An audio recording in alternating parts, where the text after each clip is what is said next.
Teddy White began his historical autobiography, In Search of History, with the following lines. I was born in the ghetto of Boston on May 6, 1915. No one ever told me it was a ghetto, because the Jews who settled there, like my father and my grandfather, had left the idea of a ghetto behind them in the old country. America was the open land. Though they carried with them the baggage of the past they could not shed, a past that bound all the exploring millions of Jewish immigrants together, they hoped America would be different, and yearned that it prove so. We were of the Boston Jews.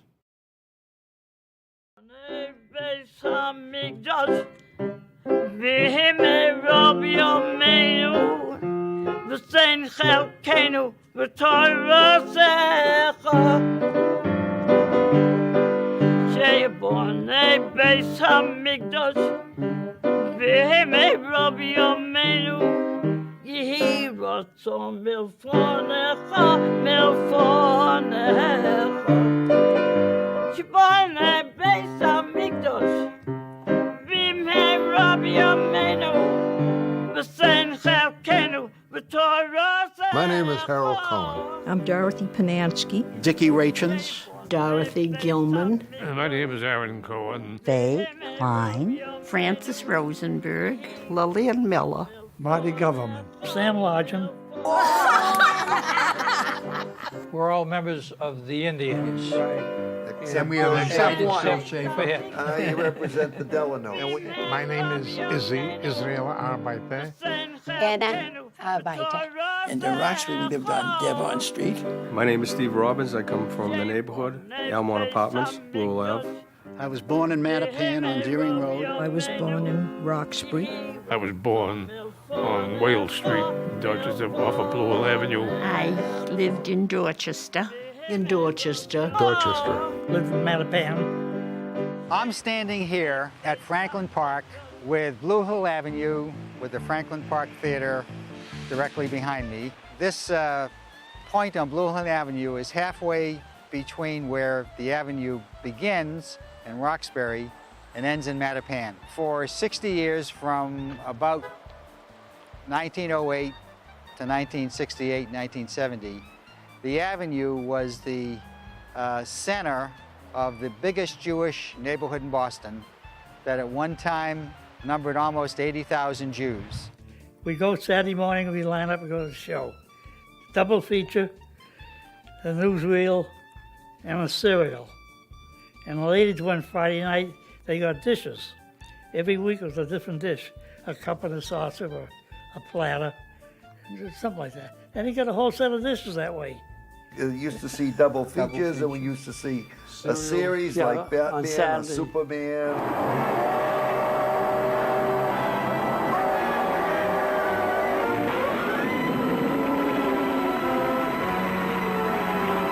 In Eyes and We Ears used of to the World. watch those, you know.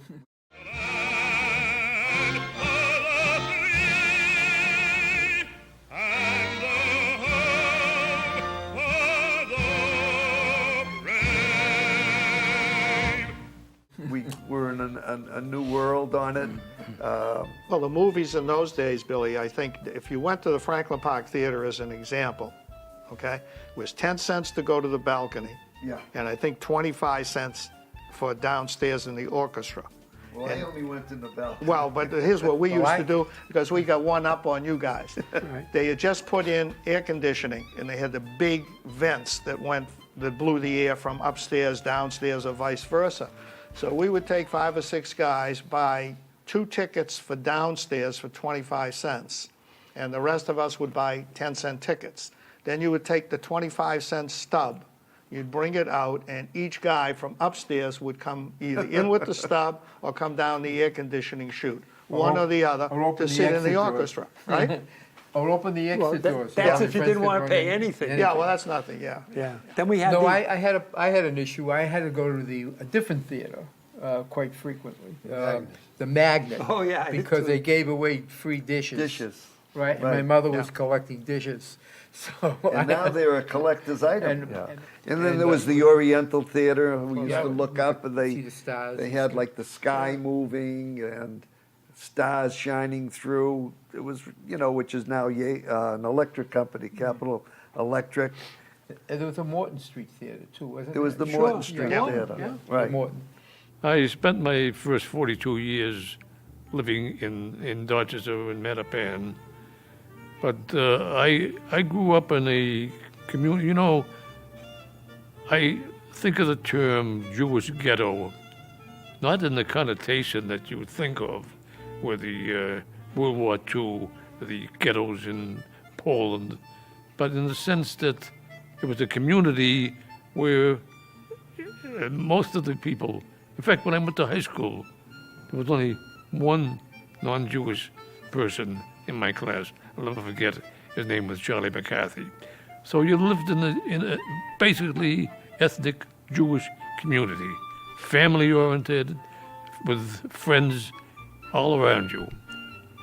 People didn't have a car. In fact, I don't think we had a telephone until I was about 13 years old. If people wanted to get together, they write you a letter. They would take a bus and walk the rest of the way. And we would be looking forward to that. But that was the exception, because most of our friends, a big portion of our family, lived within walking distance. I was born in Mattapan on Deering Road. I'm 80 years old. Blue Hill Avenue was just loaded with little stores. Your mother went shopping every day. She went to the fruit store, the butcher store, the dairy store, the meat market, the cleaner, the whatever. And it'll never, ever happen again. The focus in those days really was in the neighborhood. That's where you hung out, that's where you spent your time. We were Now- in the street, we grew up there. Now everything is spread out, even in the cities. I mean, I don't think a lot of people get together in neighborhoods anymore. If you live out in the suburbs, it's a whole different ballgame. We grew up on the street. You cannot have your children grow up in the street any longer. You have to take them by car to school, and you got to pick them up when you're through taking them. Because you just cannot put your children out in the street. We grew up on the street. My grandchildren or my children have a half a dozen friends that live in their neighborhood. That's a lot. I can say that I probably knew over 1,000 people from Dorchester and Roxbury and Mattapan. So that relationship is something that was once, will never be again, because the logistics have changed and the demographics have changed. So we're living in a different world. They will never have the closeness of that many friends that we had. It's kind of like it was independence and responsibility. Right. You were responsible for yourself, and there was never any question about the fact that, in fact, when I was a little kid, I used to come home sometimes after school. My mother be always scrubbing the floor. And I said, "Ma, I got nothing to do." And I won't repeat the Yiddish statement that she made, but basically what it amounted to was, that's your problem. You figure it out. And we learned at an early age that, our lives were ours to figure out. We had our set of rules. We were within this box of rules that we didn't think of them as rules. They were just the fact of life. They were what they were, and we had to make the decisions. Today, people's lives are governed by their jobs, by their kids' schedules. Kids in school are not, I wonder how much kids in school today can just learn independently when they have to worry about those tests they have, the MCAS, stuff like that. I think that there was an awful lot of good to be said for our generation and the generation before us.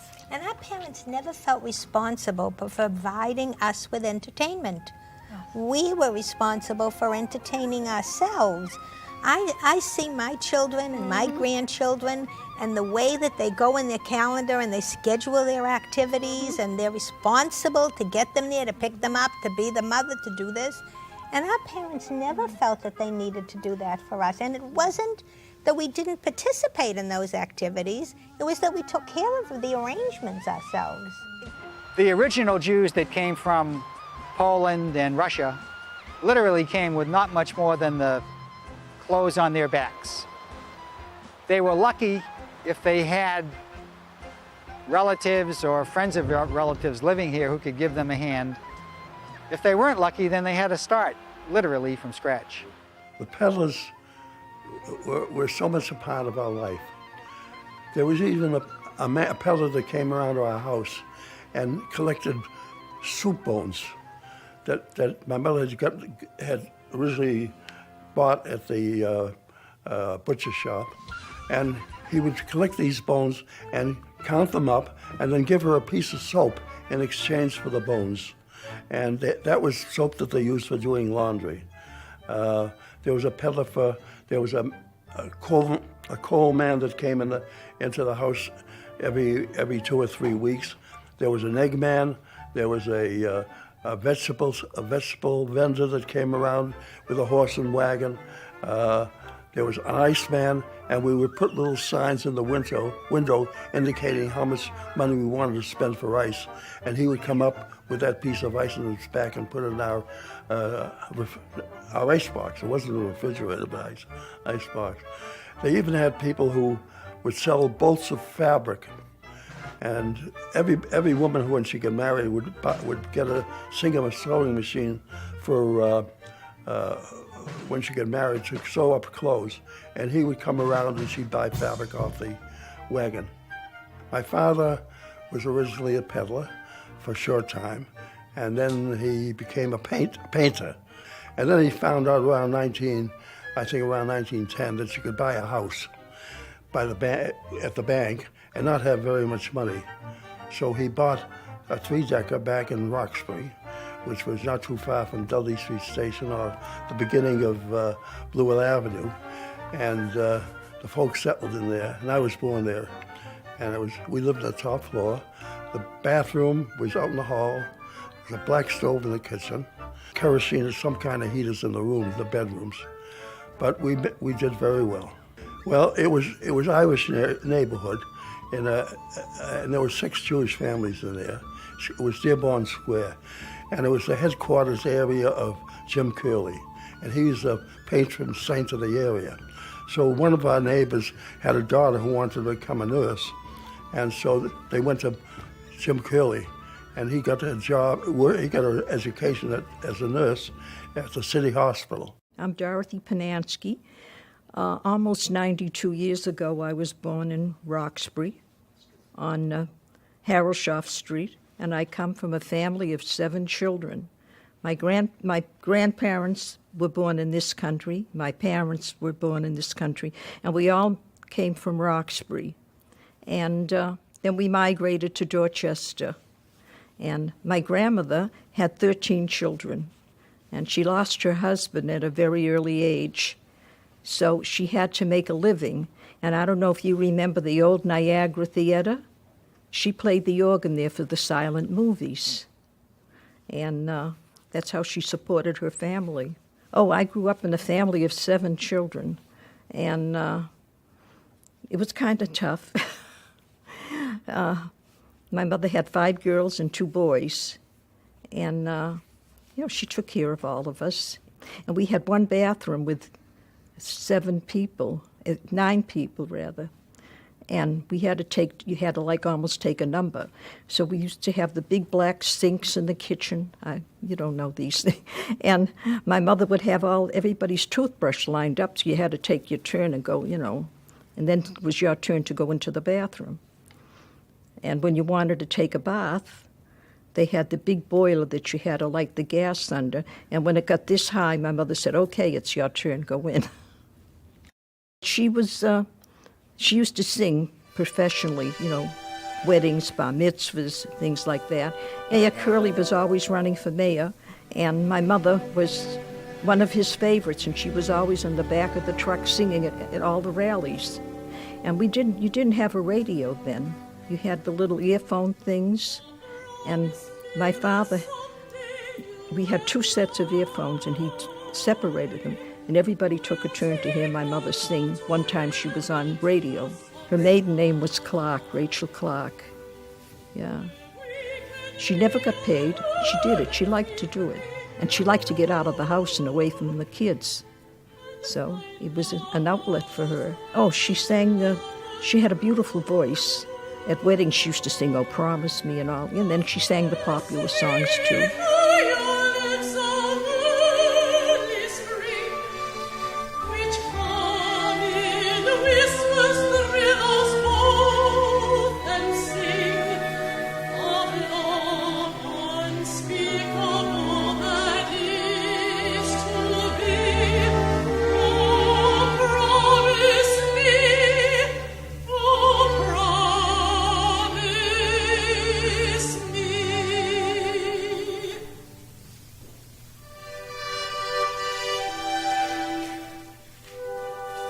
Played the piano, so there was always a lot of noise in our house. Yeah. When I got married, it was kind of lonesome. You missed the whole gang, you know. But we managed, we got there. And we all grew up, and everybody got married, and my mother ended up with 26 grandchildren. And then, in her old age, she wasn't that old, World War II, she decided that she couldn't sit around while the war was going on, and she got a job in the Navy Yard, and we called her Rosie the Riveter. I tap dance. My natural born, my father, he was a performer. He was a tap dancer. And he, as a vaudevillian, did a special type of dancing that he taught Ray Bolger. He was a Boston boy. I didn't know that. Yeah, and so was Fred Allen. They all used to come up to the studio. Where was the studio? Studio was on Huntington Avenue in Boston. He, if you remember, he was doing eccentric dancing with that movie that he was with Judy Garland. He was the Scarecrow, wasn't he? Huh. And that was the type of dancing he did. But that was my father's routines. And be merry, life would be a ding-a-dairy if I only had a brain. I'm standing in the middle of Blue Hill Avenue, the lifeline of Dorchester, Roxbury, Mattapan, with Great Blue Hill in the distance behind me. This avenue was the lifeline of 3 generations of Jews who lived in this neighborhood from 1908 through 1970. And Blue Hill Avenue was between Franklin Park and Franklin Field and the whole thing. That was the Jewish area. And it's kind of interesting. Blue Hill Avenue was a very unusual place. As you came up from Roxbury, for where I originally lived, you came to Faison Street and the Blue Hill Avenue Shul, and then the mikveh, and then you came to this Grove Hall Square, where the undertakers and the delis were. And if you went off to the side a little bit, you came to the Hebrew Teachers College and Mishkan Tefillah. You went straight ahead on Blue Hill Avenue, and you came to Franklin Park, which was the most wonderful thing that could happen to young people, a place to stay, to see the animals and so forth. Most people don't know it, but Franklin Park is the second largest urban park in the country. When the city bought or annexed Roxbury, Dorchester, and Mattapan, it was mostly, privately owned land. The city wanted a grand park like Central Park, and it hired Frederick Law Olmsted, who was from Brookline, to design the park. You had Franklin Park, which was the most beautiful zoo. Plenty of animals there. It was all free, all free. You just walked through it. Then in the winter, at Franklin Park, the city put up 3 toboggan chutes that would be almost a quarter of a mile long. 3 of them up at the hill near the Jamaica Plain. Then come all the way down through the golf courses.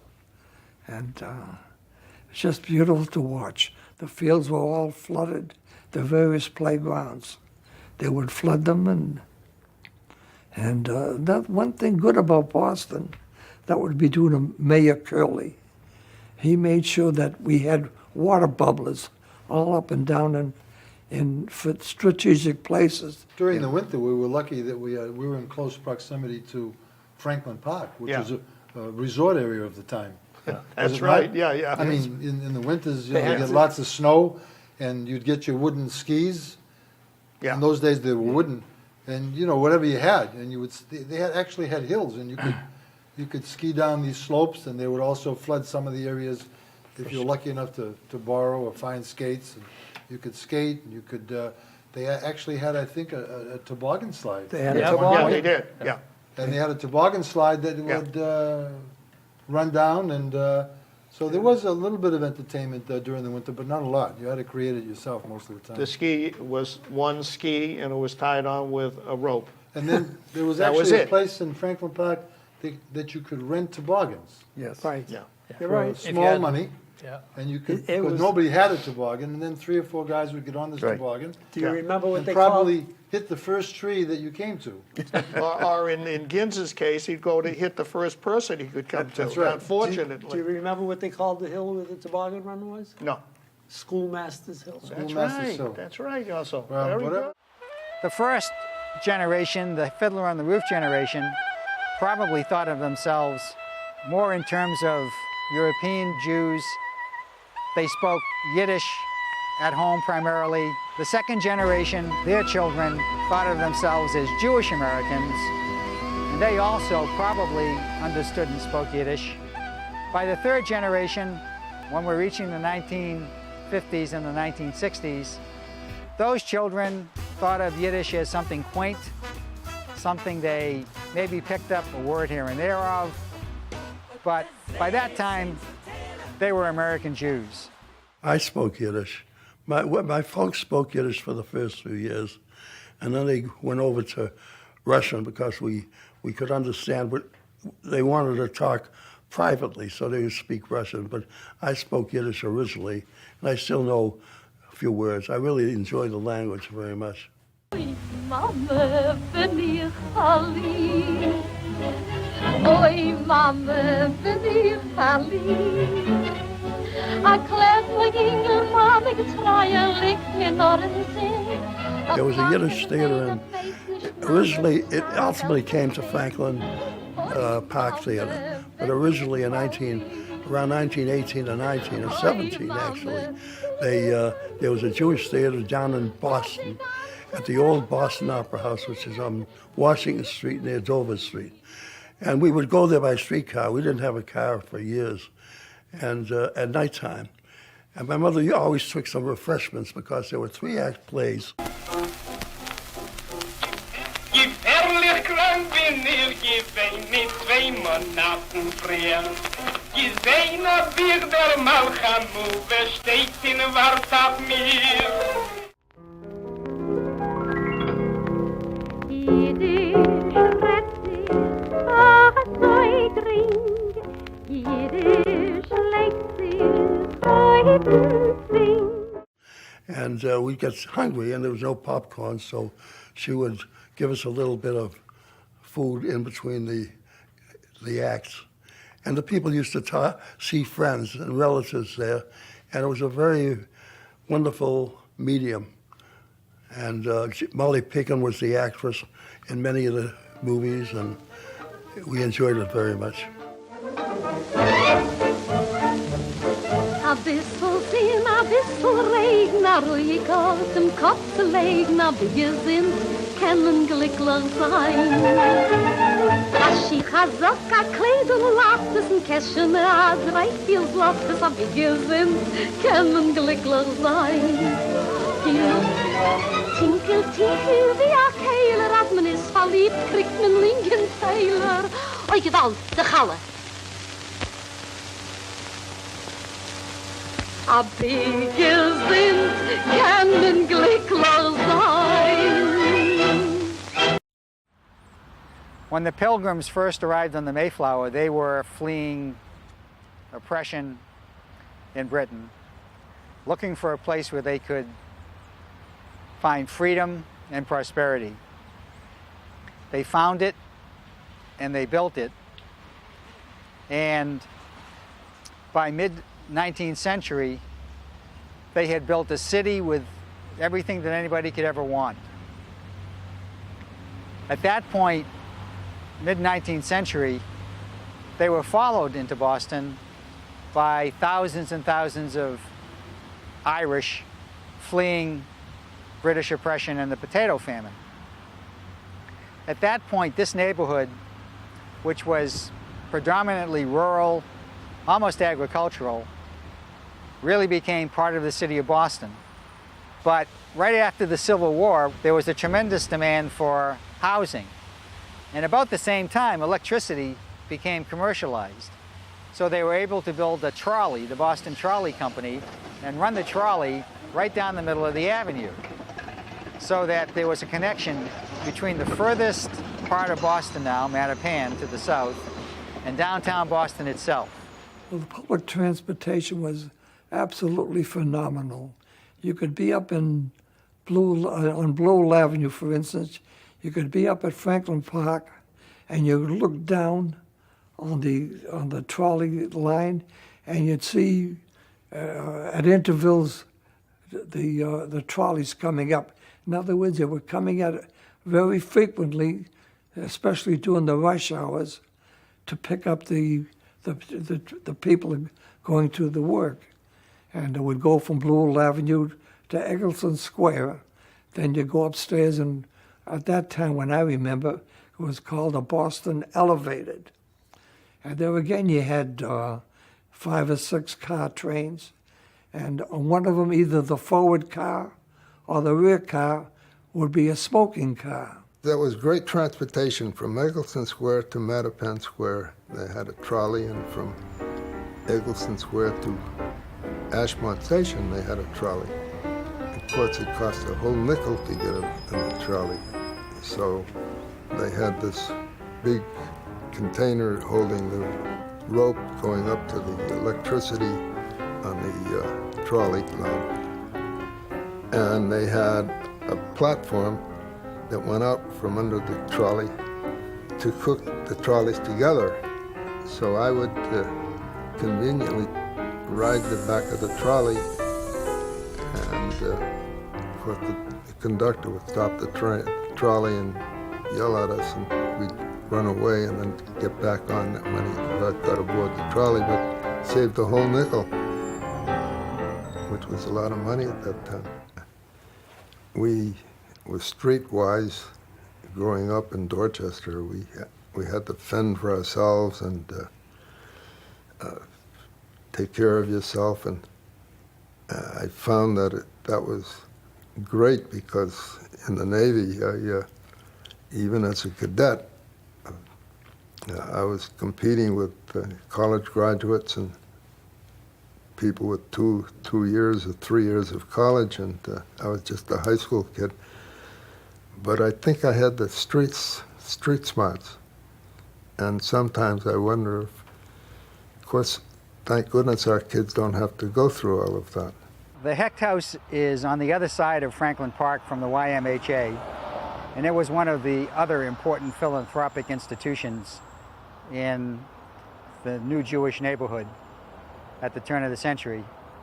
It was named after Jacob and Lena Hecht, who were some of the original Jews that settled in Boston, and devoted some of their resources to helping the new arrivals. Originally, as you can see up on the front of the building, very faintly, the building was called the Home for Jewish Children, because, believe it or not, there were actually families that were in such desperate straits that they couldn't keep their children at home. The turn of the century wasn't exactly paradise when it came to health care, and there were plenty of illnesses that took hold of people and brought them down. That was one of the great things in Jewish life in Boston. The Home for Jewish Children was on the other side of Franklin Park, going towards Franklin Field. And they took in kids who were either orphans or whose one parent died, probably the mother, and the father couldn't take care of them. And it was operated by the rich Jewish community in Boston. And they were wonderful to those kids. They set up scholarships for them. And I have, the one friend I have who's still living, a woman, went to Radcliffe College. She went there as a child, and her mother was in an asylum, so father sent her there. And she was a very good student, and the women took hold of her. She went to Radcliffe College, and she became a social worker at Simmons, and she had a terrific career. Dave Copance, who was a doctor, played football for Harvard, went there. And he too was taken over by Phil Marson. I don't know if you know him. He taught at Latin school. And David was a very good football player at Latin school. And he also went to Harvard and went to Harvard Medical School. And it was all because of this Jewish home for Jewish children in Dorchester. Now, when I was about 5 years old, my mother was terminally ill. And my aunt in Roxbury suggested that you take her to a nursing home on Blue Hill Avenue. Now, a nursing home is one of those places you just go until you finish off your life. It wasn't like a nursing home today. So my father had me, 5-year-old boy, my sister Libby, 2 years older, and my sister Ann, she was probably 10 at the time. So the aunt, she was pretty familiar with what's going on. She suggested that he leaves us temporarily at the Home for Jewish Children. So he did, and it was a nice place. But by then I was 6. They had a room off the lobby, was used for a show. They had a library, of course no television or radio, just a library of books. I think I was one of the youngest of the boys. We slept upstairs in the dormitory style. Yeah, I would eat in a big dining room.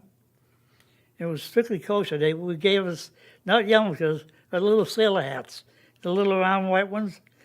Every kid had one of those for supper and for Shabbos.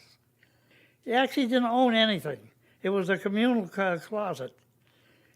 They, well, of course, they give you what to put on for the day. But what you wore this week, somebody else may wear next week. What I know, I remember that one time I tried to get into a big argument with the manager. He had bought me a little coat. I was just 7 years old at the time. Because he wanted me to look nice when he took me out.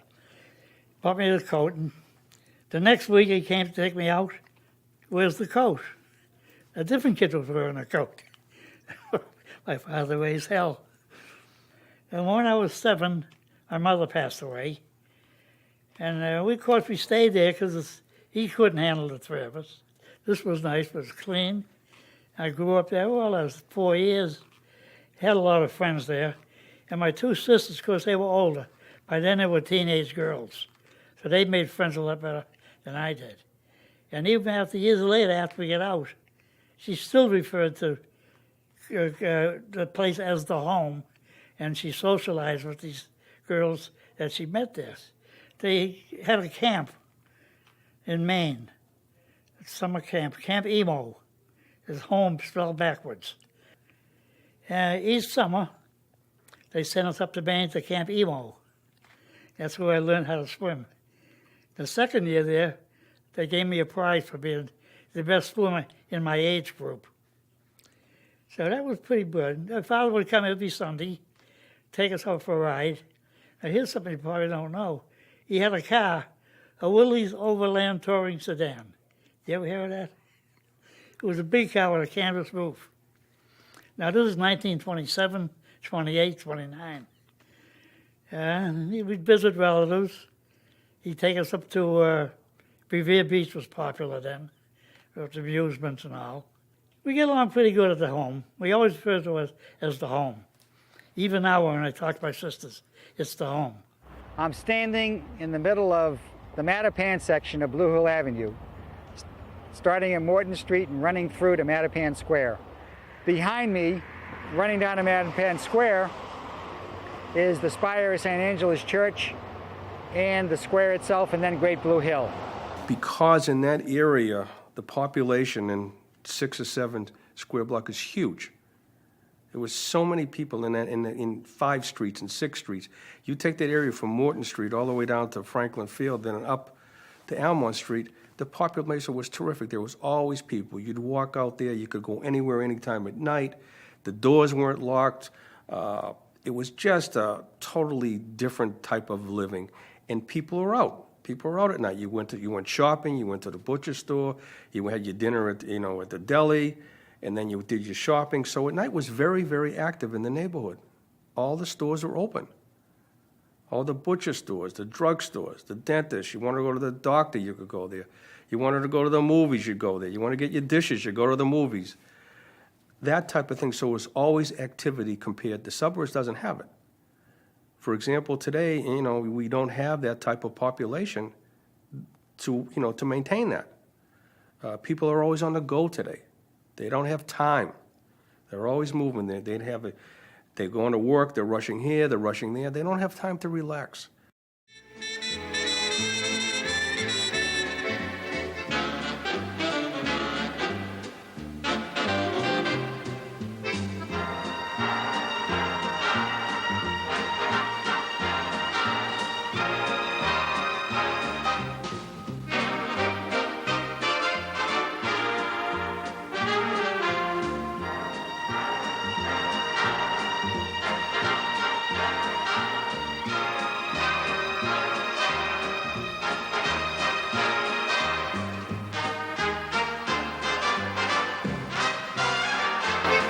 I can remember Blue Hill Avenue. You can go the length of Blue Hill Avenue from Mattapan Square all the way up to Franklin Park. There was at least 6 or 7 movie theaters there. You talked about the Oriental Theater. The Mattapan Theater was around the corner on River Street. There's a Chinese restaurant there now, but that used to be a movie theater. You went up the street, there was the Morton Theater, the Liberty Theater. You don't have these theaters today. There were several restaurants that were open all night. The G&G. That was the place. That's the Yiddish Shamus. That's translated. He's a Jewish policeman. They'd fall all over me. You'd go in the G&G 3, 4 o'clock in the morning, there'd be 100 people sitting around there. Maybe 10% were eating or drinking something. The others were just sitting around kibitzing, a place to go for spend the evening. They talked about the different restaurants. There was the 700 Diner on Morton Street that was open all night long. There was the Mattapan Diner right in Mattapan Square. But you would go there. See, when I worked the night shift in Station 19, it came Friday and Saturday night, you had a 50% chance of getting a pay detail after your tour of duty was over. And these details were in these restaurants. They'd hire a policeman from midnight to 4 o'clock. Here we came in, of course we were living in Germany before, in the peak came from 45 till 49. I came here in 1949. We came in 49. Yeah. The atmosphere, you moved in, it was called, Blue Hill Avenue was called Jew Hill Avenue, or Little Israel. Everybody spoke Yiddish. You were like in a family. You never closed we the never door. knew to close the door. Yeah. At night, we went down there in the summer, we went down to Franklin Park with the kids. Down Blue Hill Avenue, you had all the stores, all Jewish stores. You had the baker, the butcher, the herringman, anybody that you want. And then, of course, I started to get involved with with Jewish life, with organizational life. And it was a must, a meeting place in front of the G&G. Every Sunday morning, the Holocaust survivors met in front of the G&G, informal, in front of the G&G. What was the main thing? People were arriving there every day, new people. And just like us, although we had help from the family, But there were some people that came and didn't know anybody and didn't know where to go and where to turn. So among us, we would know, say, there is an opening for a job. You can get a job in this clothing factory or in this factory or in this shoe factory, the green shoe factory, the Campbell clothing factory, the Trimont clothing factory. About apartments, we would know apartments were impossible to get, but you could get a room. You could rent a room with a family. So we would know there is a room available here, there. So this way we helped one another. And there we formed in front of that was all done in front of the G&G or the Young Israel across the street from the G&G. Mattapan Square had a lot of shops that accommodated the people in the town and elsewhere near Mattapan. There was a place called the Dainty Dress. There was a 5 and 10 cent store, and there was Grant's. There was Carol's Cut Rate, Brigham's. That was the big place. I think there may be a Brigham's left, 1 or 2. They had Sundays that you could die for. In my day, we used to call them college ices. Does that make any sense to you? You never heard that. It became known as Sundays when Brigham's opened it. But I always, I think I had one practically every day, Simcoe's. That was a very big spot for the kids after you left the theater on a Friday night to stop and have something if you didn't go down to Brigham's.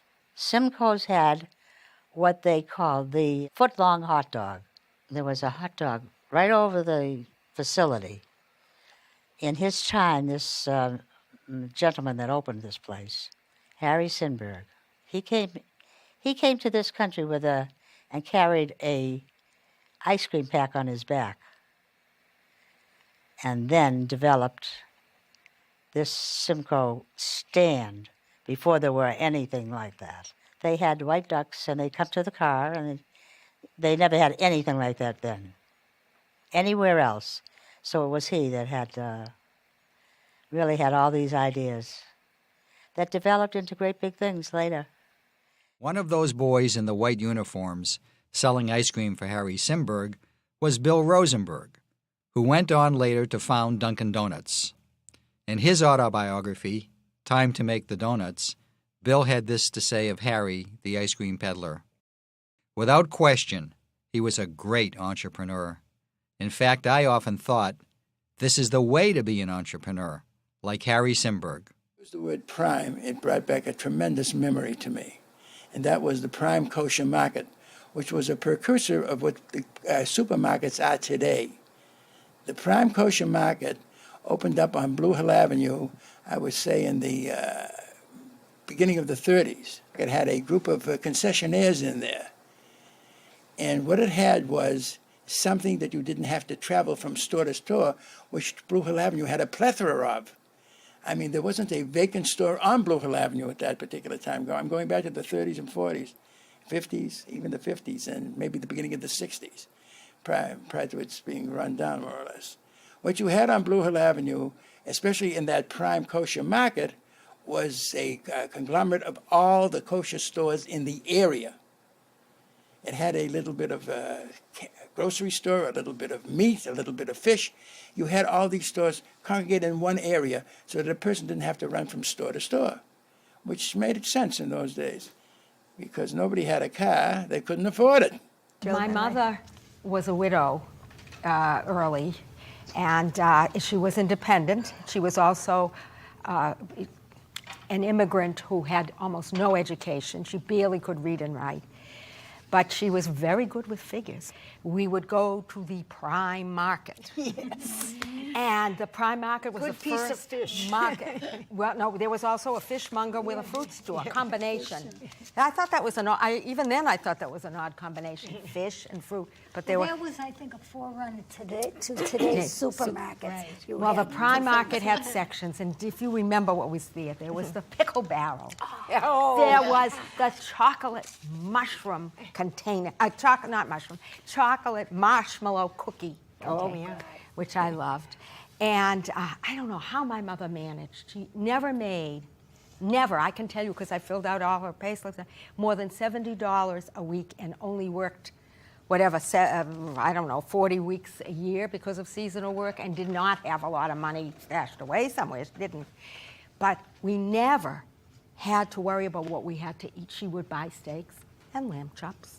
But she was an amazing lady, and the prime market, my mother knew. I remember the woman at the meat market. She knew, everybody knew her, and they always gave her what she wanted. I don't think they changed prices for her, but who knows? Wellmore Street behind me is an example of how the housing, the type of housing, made living so personal. Each one of those buildings would contain 3 families. Often the families in one building would be totally related. Grandparents, parents, aunts, uncles. And in each family, they'd have 4 or 5 kids. On that one block, there could have been 300 to 400 kids, and they would all know each other by their first names. My first house that I bought was a 3-decker. I grew up in 3-deckers. But when I bought the house, I had my mother, my brothers, my sisters. Next door, my sister and her brother, her husband bought a house with their children. That's the way we grew up in the area of Dorchester and Mattapan. The Elmont Apartments consisted of 4 separate apartments, meaning that there was 4 separate doorways. And they, from 1439, 43, 47, and 1451. 51 was the building that I lived in. My grandmother lived there. My aunt lived there. My cousins lived there. All in this one building. And a few that became extended family. When you take the Dorchester, Roxbury, Mattapan area, most of those houses were 3-deckers, 3-family houses. And for example, I lived on Deering Road, and there probably, on both sides of the street, there was probably 30, 40 homes. You got 100 kids. You multiply that times 100 streets in the Dorchester, maybe more. Just think of the thousands and thousands of kids. During the times that we grew up, everybody had nicknames. And the craziest things people called everybody. For example, there was Yudi the coalman. Yudi always had a black face when he came to the pool room, and nobody really ever knew what he looked like because he worked on the coal truck with his father. But if you saw him in a temple or at some party or what have you, nobody knew who he was because he didn't have his coal face. There was Buster Brown. There was, in the Jewish religion, a name for a Gentile is Shagutz. And in Cutler's pool room, there was one Gentile that used to go to the pool room. They called him Shagutz. That was his name forever. There was Maya the barber. There was Philly the acouster. His father owned Silverstein's haberdashery on Blue Hill Avenue. There was Gigi Kaufman.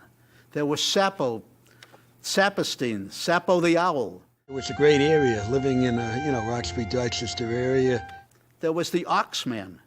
He was about 300 pounds, came out of Roxbury. They called him the Ox. There was Heshy Bebchik. There was Sheepy Cohen. They called him Sheepy because he had a sheepskin jacket, and he wound up with that name. There was Whitey Santos, had white hair, good ball player. There was Monkey Wiseman. There was Peanuts. Peanuts was a bookmaker. There was BB. There was Gorky the cleaner. That was next to Eddie Cutler's pool room. There was Itzy Bloom, who became famous and called himself Johnny Blaine. And some of them, as we know today, went on to be very, very successful. We had some interesting people that came out of there. Normie Crosby, a very, very successful comedian who everybody knows. I'll never forget the first time I met him. It was 10 minutes ago backstage. Ladies and gentlemen, Mr. Norm Crosby.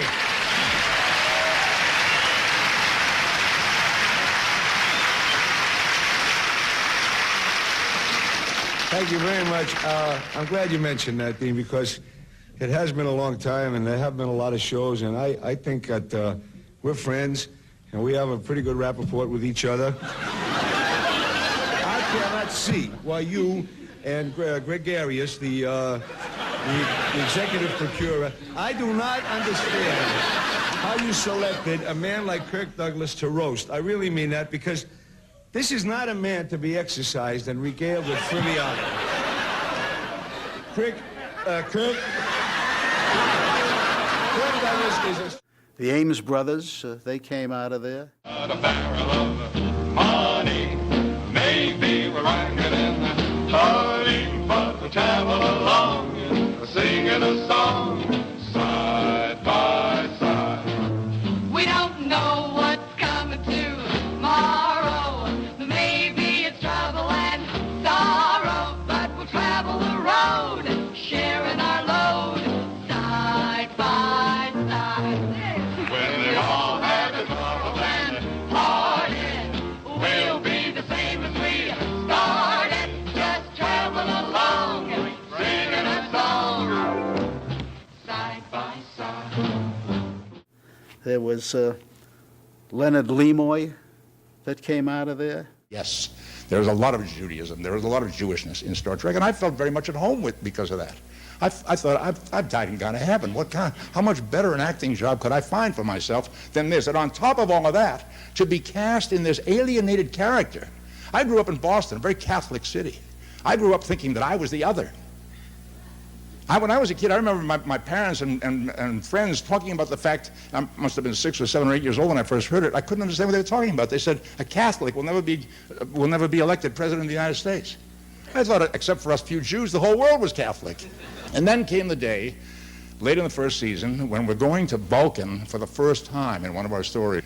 And I said to the director, I think we should do something special when Vulcans greet each other. He said, well, what do you mean? What do you have in mind? I said, well, military people salute each other.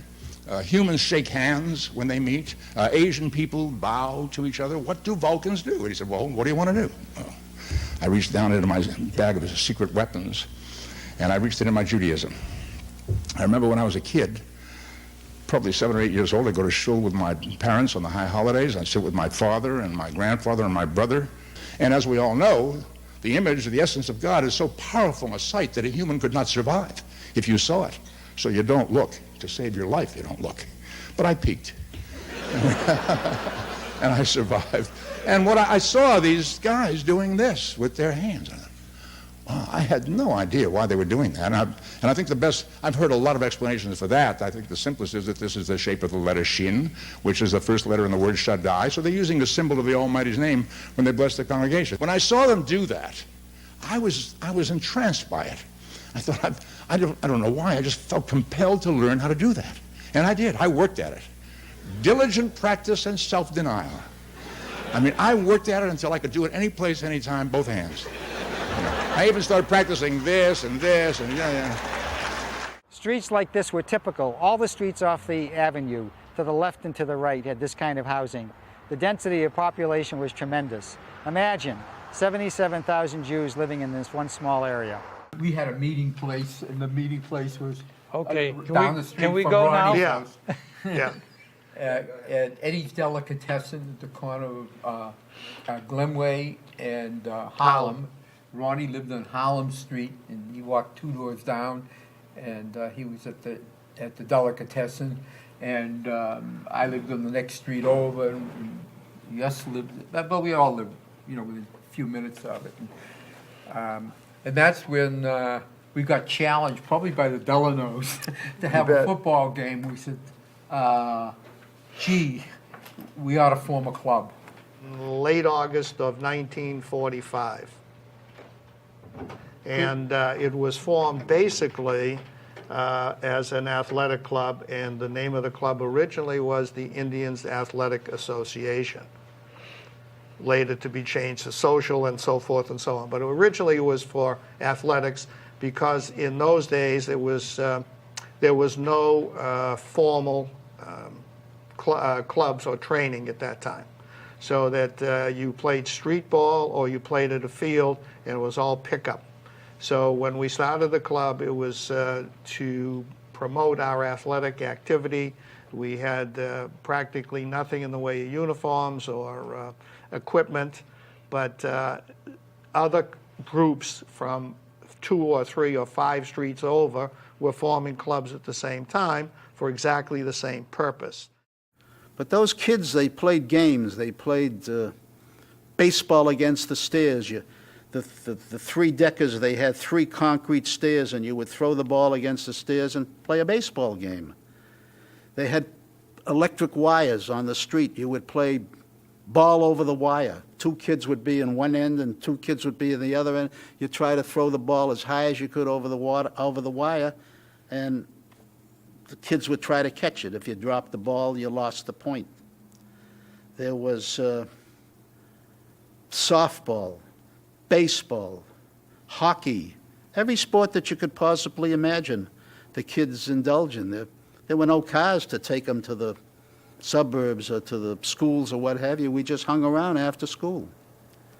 And that was a great era. And so as it turned out, there was well over 100 clubs from the Dorchester, Roxbury, Mattapan area that developed their athletic program. In fact, to be exact, I just counted them up. There was over 150 clubs. Every club probably had from 20 members to maybe we had at the height 50 members.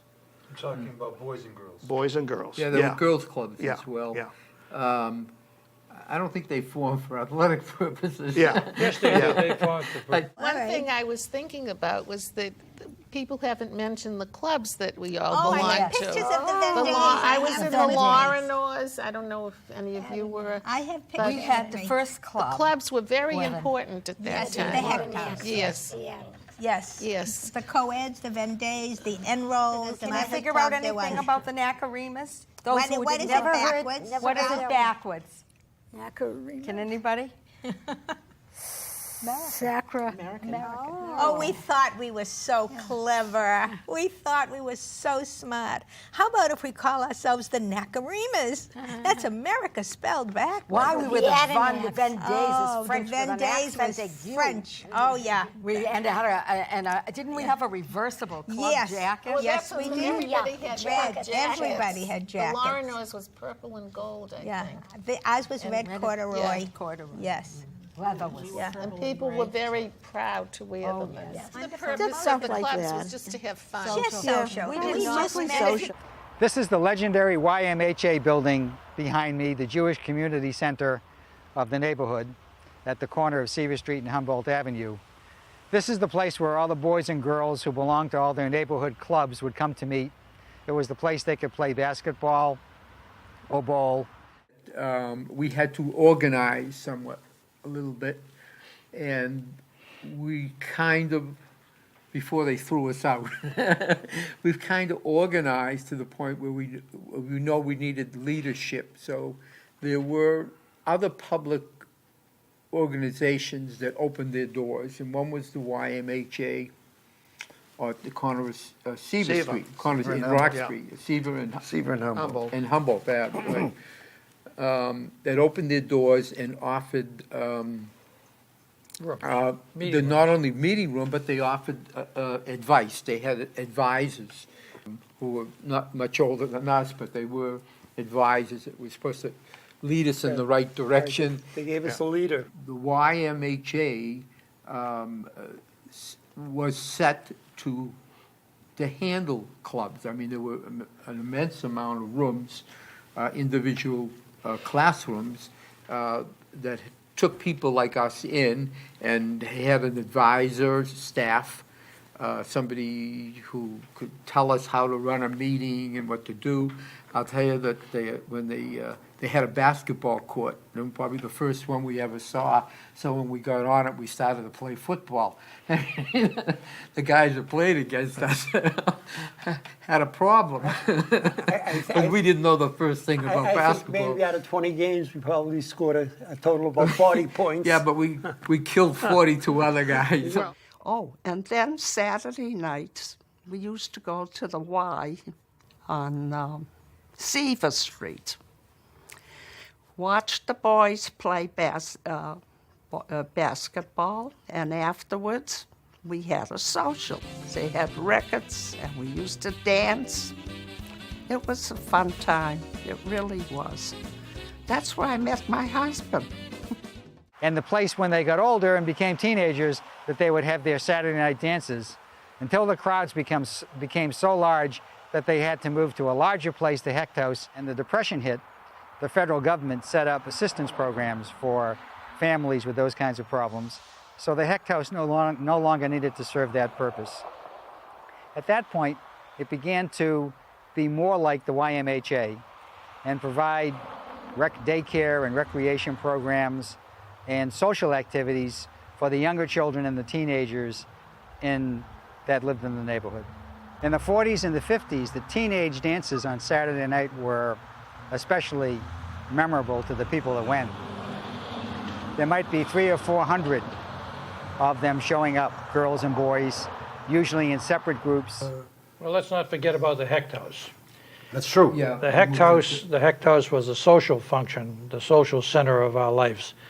And the Hecht House had dances, I believe, every Saturday night, where we were socializing with some of those people from those clubs that we named as female clubs.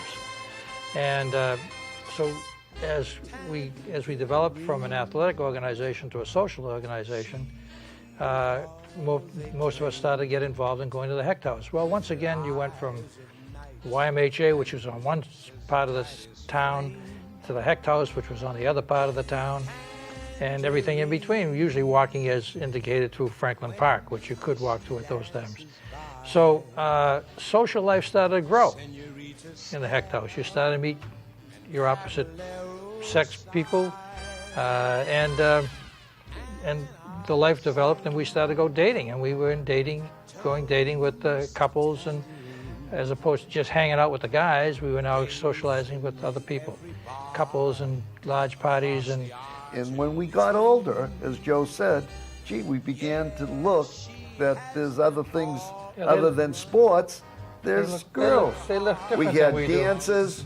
As we started to get into our teen years, if you were a rich kid and you had a car, like my friend who passed away, may he rest in peace, Kenny Peters, he had a big Nash. And I can remember that the girls that we dated at that time, we used to go to White's on Charles River, or we would go down and get clams. Billy, I hate to interrupt you. I got to say something because I had a Nash too. And the beauty of the Nash was the seats folded down to beds. Now, that was the popularity of the Nash. I'm sorry to interrupt you, but I wanted to remind you. DeSoto did the same thing. Wipe that out. The guys that didn't have to work went to Nantasket. Whether they lived there for the summer or they hitchhiked. But that's how we spent our summer. Ronnie's going to tell you about Camp Burma. I'd like to clarify what Yossi said. said. When Yossi said we went to Camp Burma or the beach, it didn't mean that we were there for the summer. Yeah. We got there one of two ways. We hitchhiked, which was one way to get there. And then if somebody was lucky enough to know somebody that had a car, then 6 or 7 or 8 of us would pile into that car. That's how we got to the beach. As time went on, many of these couples, in fact, most of them, became serious enough to actually get married. There were more marriages that came out of this neighborhood than anyone could imagine, and most of those marriages have lasted all their lives. For the children of the neighborhood in the 1930s and 40s and 50s, Franklin Field and this wall at Franklin Field is really the focal point of their lives. The suburbs couldn't offer you what you got down in Dorchester. you had Franklin Field there. That was probably the, I would say about the best public field that you could see in New England. You know, during the 30s and early 40s, that field was unbelievably used. You had about 4 baseball games going on at one time, probably a couple of soccer games going on at one time. You had a couple of cricket games going on. You had 35 tennis courts, and you had a couple of bowling on the green. The field drug at the corner of Blue Hill Avenue and Harvard Street. Few of the incidents that stands out in my mind is when they had, on the 4th of July, they used to have fireworks in Franklin Field, and God, everybody used to go down there. And after the fireworks, my husband's store was just crowded with people getting ice creams and sodas and things of that sort. And it was a lot of people used to congregate around there, called it the Wall. And on the Jewish holidays, everybody used to get dressed up and hang around there. All the teenagers mostly, they'd go to meet their girlfriends, and the girlfriends used to go to pick up boyfriends there. And it was quite a thing to see. And there was very, very little traffic because in the Jewish holidays, the people didn't ride. During the high Jewish holidays of Rosh Hashanah and Yom Kippur, when they would all have new suits and new clothes to wear, and their parents would drag them to the temples and the synagogues, and as soon as they could, they would all sneak out by the thousands, and they would all sit themselves on this wall here. During the Jewish holidays, there'd be probably 15, 20,000 people on the wall, right from Talbot Avenue all the way down to Stratton Street. Stratton Street being the younger people, and up along Talbot Avenue being the oldest of the people that would come down. And you knew your place. If you were of a certain age group, you knew exactly where you were to sit, and you wouldn't go to the other areas. And you'd sit and you'd meet your friend. Everybody would be coming dressed in finest clothes from the holidays. I was sitting on the wall and selling kisses. Selling Oh, kisses. yes. Right. Right. I never saw that. How come? I did. Were there boys selling kisses? They were boys. No, No, they were in buying. line. They were in line for a kiss. Really? There was a thing where the girls would sit on the wall and I don't know if other girls did, Were but you I doing did. it? Were you doing it for a charity? Charity. No, type I thing? wasn't. I was You doing were it just giving because it was freebies. fun. Oh, good for you. It was New Year's Eve. It was the Jewish New Year, and you usually give gotcha. somebody a kiss for the New Year. And And that's you what said I just was line doing. up, boys. Yes. I was a young whippersnapper with a long ponytail. I was kind of cute, and that's what it was. That's and great. Sandy apparently really liked what he got, so Oh, good he for you. called me for a date. That's good for you. Did Well, any so- of the others call you? I think a few of them did, that's but the I one liked you him. picked. He was Good- cute. Good choice. He Yeah. was Good- really good cute. choice. Yeah. Good choice. you know, we so were excited about going to the wall. It had nothing to do with religion. We might see this one. Or Right. that one we'd had our eye on. Don't forget, if we were high school, we didn't see them in school. So, That's right. you caught a glimpse in the neighborhood walking down the street. But everybody goes to the wall. Well, will they go before the service? After the service? Yom Kippur, when you're already ready to faint from not eating, because most of us, fasted. At least I did since the age of 12, and so on, even though I'm not particularly religious. Awesome. It was just, and Toby and I and 2 other very dear friends, we numbered the fellows we had. I remember 1 year or 2 years we had, this one was 14 and that was 15 and that was 16 and 17. We gave them that kind of number. Did you see that one? I remember mine was, I think, Geordie, and hers was somebody else. And did you see him? Where is he? Why isn't he here? Well, we'll have to go and come back. And we have to, I have very fond memories of Franklin Field and the Jewish holidays there. It was an enormous part of our lives. Growing up around the Jewish holidays, going to Franklin Field. It was big for everyone. It was wonderful. It's ad light to you, ad link to me. I don't care how you quote it. Ad lead, ad light, don't pronounce it. Just go out and vote it. Stevenson! For president, you like Ike, I like Ike. Everybody likes Ike. For president, hang out the banner, beat the drum. We'll take Ike to Washington.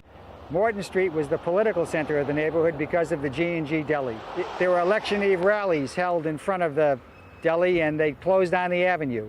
Franklin Roosevelt rode by the deli. Eisenhower rode by the deli. Jack Kennedy visited the deli.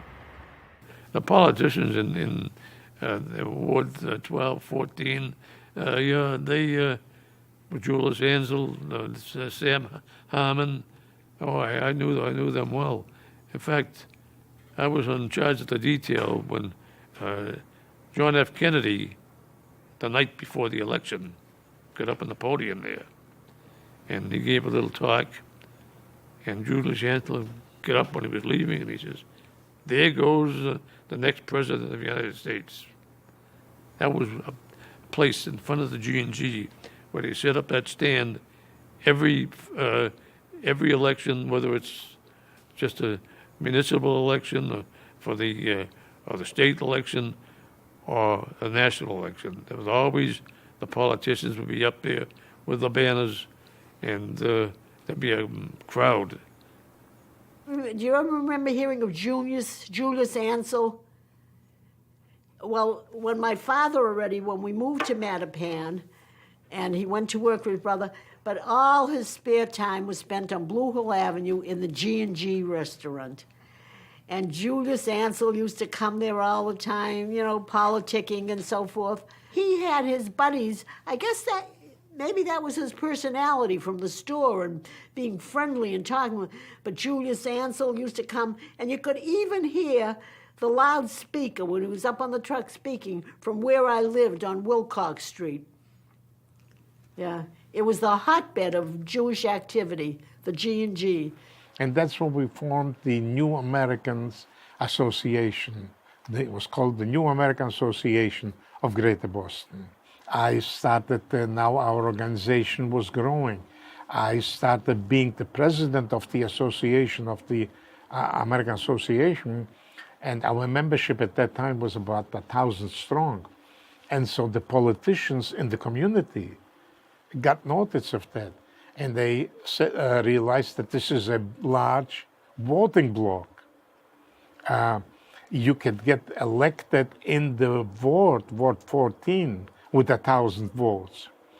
And so all the politicians became friends of ours. Julius Ansel, Frank Foster, Sam Harmon, Sam Levine, the chief, who was the chairman of the Democratic Ward 14.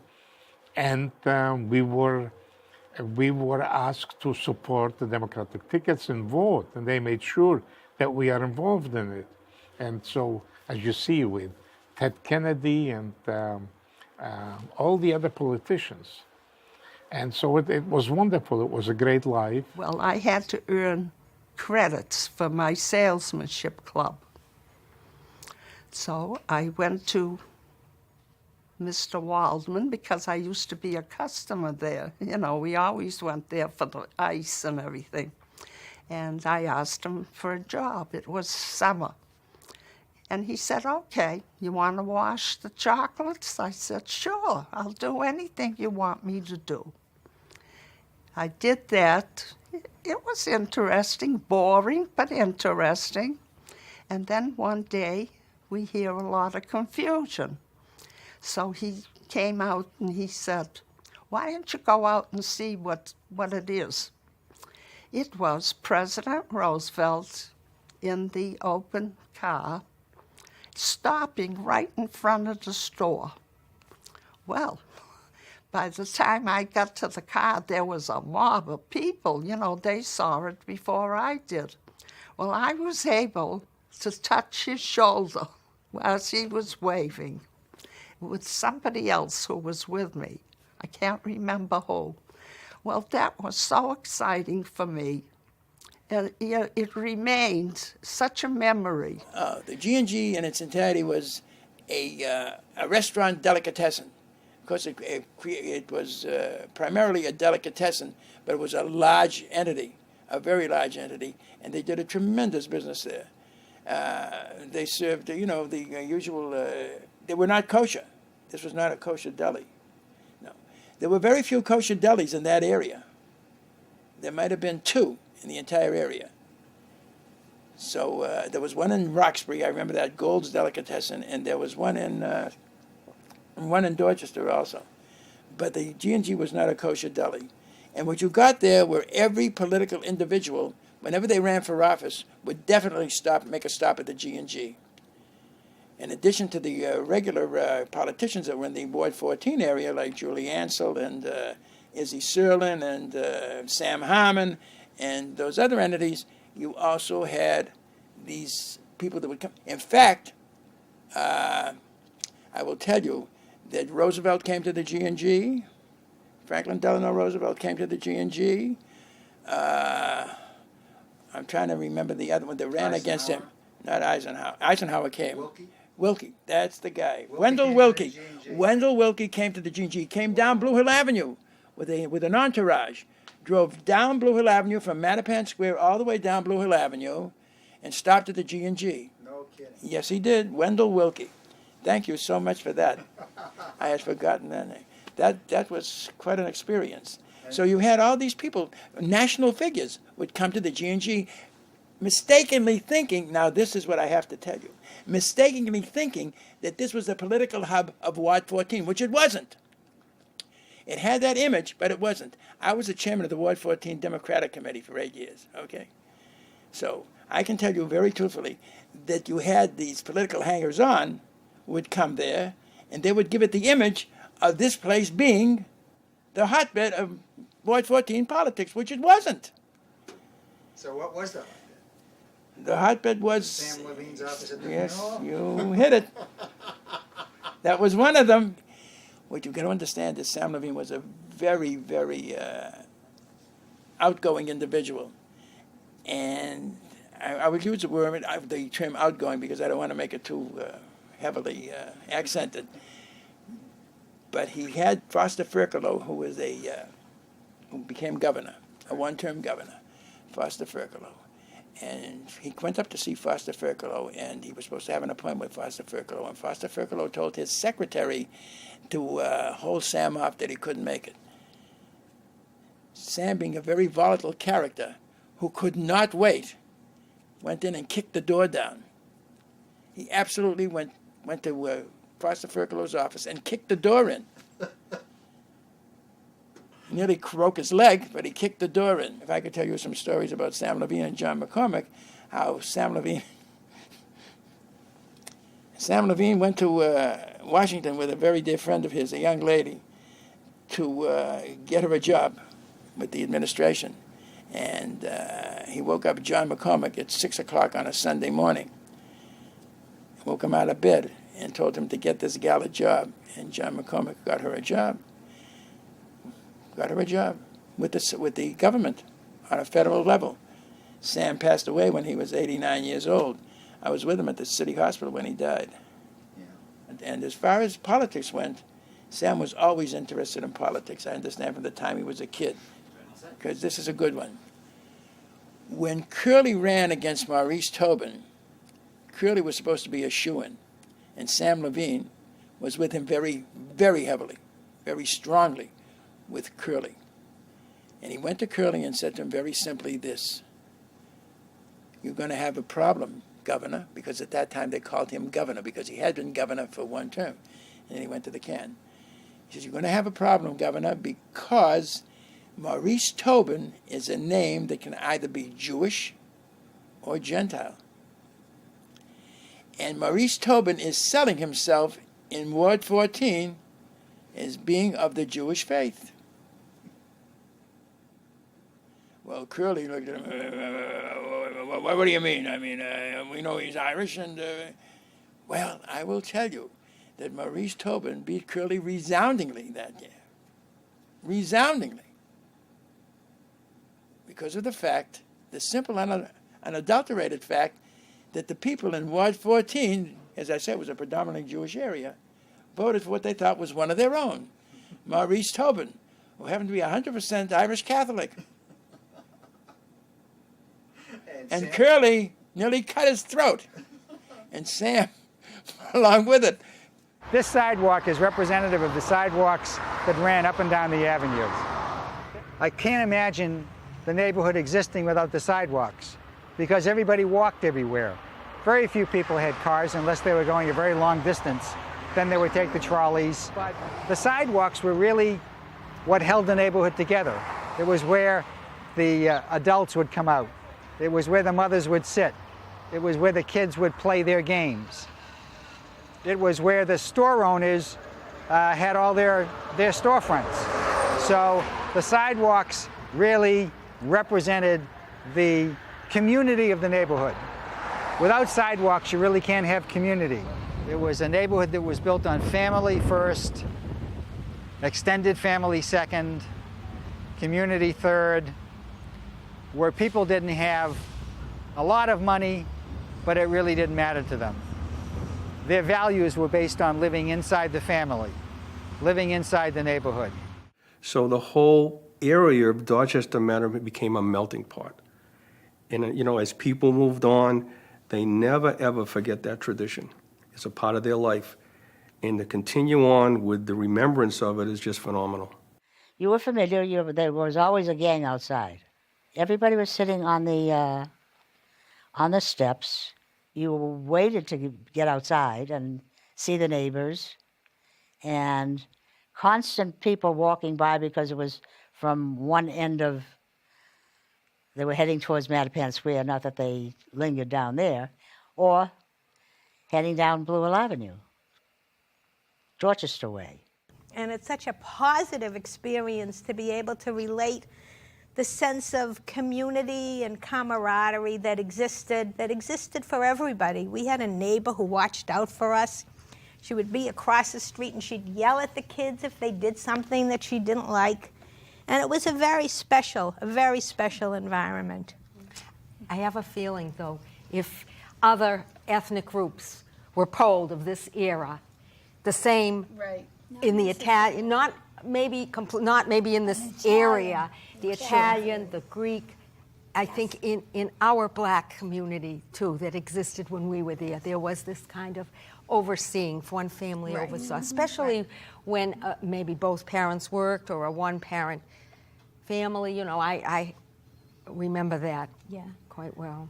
I remember thinking that everybody on Wilson Street, not thinking it actually was the case, was either a friend or a relative. Everybody was family.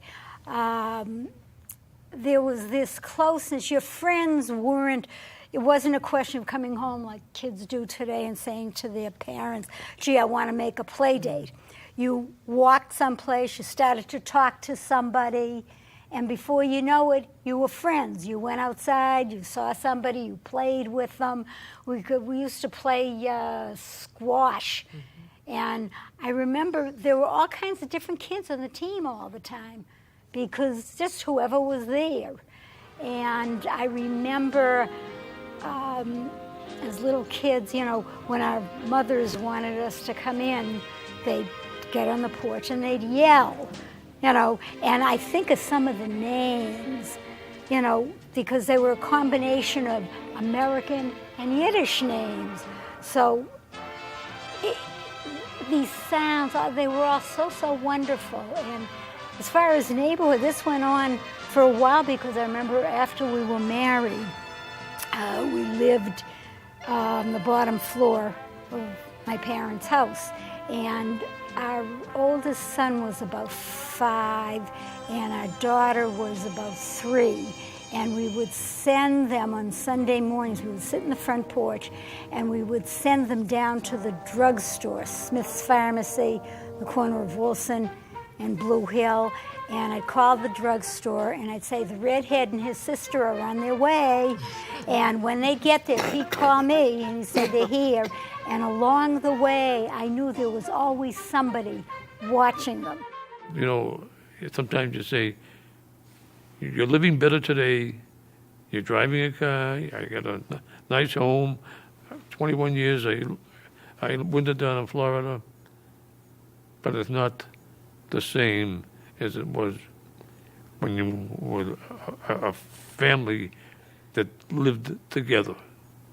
Now you've got sisters and brothers, and grandchildren and children living in California, living all over the place.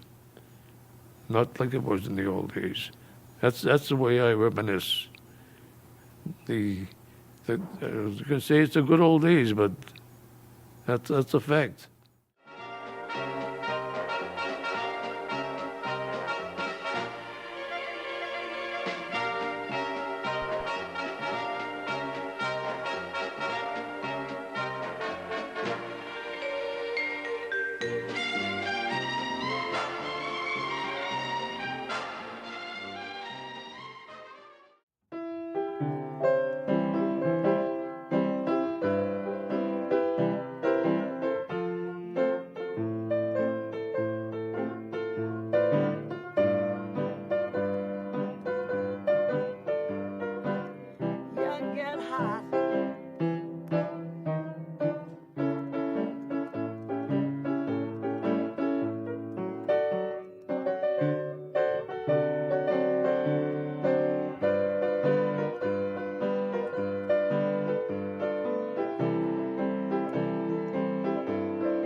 This is a little jazz number left over from the 40s.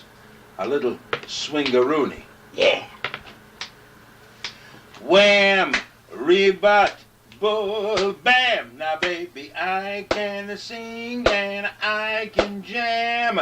A wham, a rebut, a bull, bam. Now, I'm a killer diller. Yes, I am. Money, wham, a rebut, bull, bam, a romp it, stomp it, jam it too, a wham, a rebut, bull, bam. If I can do it, you can too. Now, honey, some folks say that swing won't stay and that it's dying out, but I'm here to prove it's in the groove, and they don't know what they're talking about. I sing a wham, a rebut, bull, bam. I can sing and I can jam. A wham, a rebut, bull, bam. I'm a killer, yes I am.